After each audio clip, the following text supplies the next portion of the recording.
En France, Olivier Faure sera le nouveau premier secrétaire du Parti socialiste.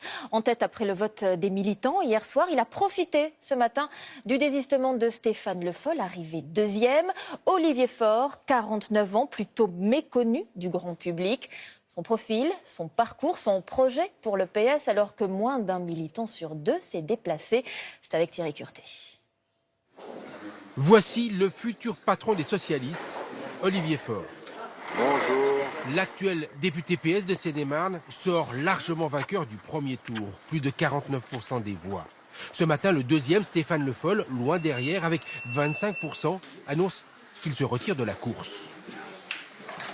Avec le résultat qu'a obtenu Olivier Faure avec sa motion, il a vocation à devenir premier secrétaire. Et donc, il est candidat le 29. Et je ne suis pas candidat le 29. Olivier Faure n'a donc plus d'adversaire pour le second tour. Lors du dépôt de sa candidature en janvier, il se fixait un cap. Il y a une forme d'organisation qui est morte en mai et en juin dernier.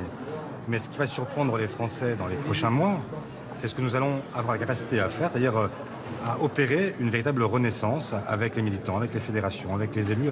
Et il s'est appliqué une méthode tout au long de sa campagne. Il n'y a pas de question taboue, y compris vous avez le droit de ne pas être d'accord.